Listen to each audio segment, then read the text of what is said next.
Assalamualaikum warahmatullahi wabarakatuh. Perkenalkan, nama saya Faikur Rahman.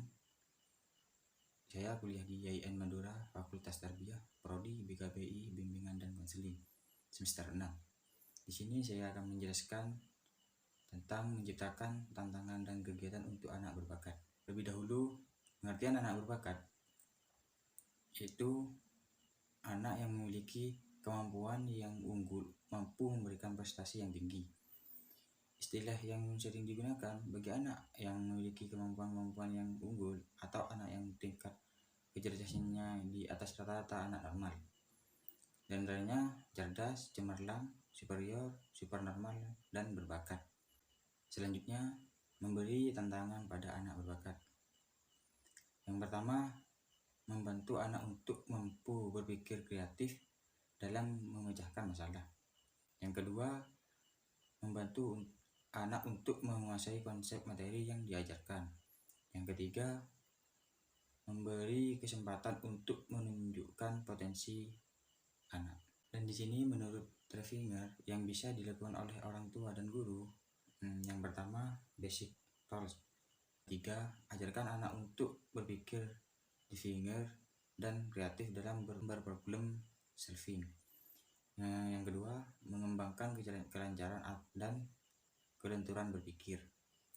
Yang ketiga, anak bersedia untuk mengungkapkan hasil pemikiran kepada orang lain. Yang kedua, practice will branches.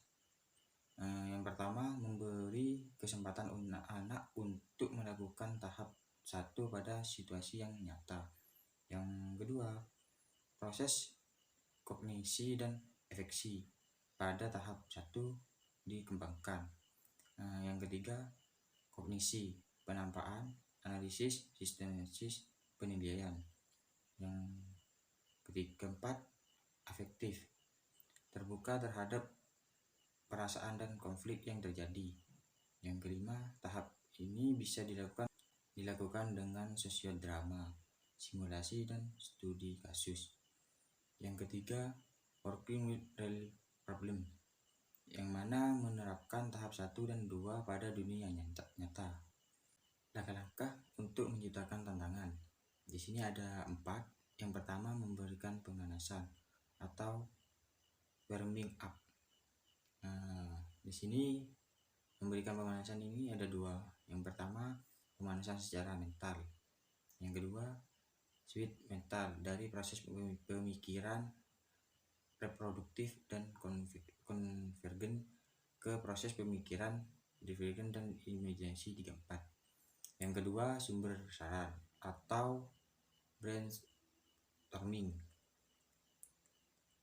Yang pertama, tidak menentukan kritik. Yang kedua, kebebasan dalam memberikan gagasan. Yang ketiga, gagasan sebanyak mungkin. Yang keempat, kombinasi dan peningkatan gagasan. Yang ketiga, pertanyaan yang muncul gagasan.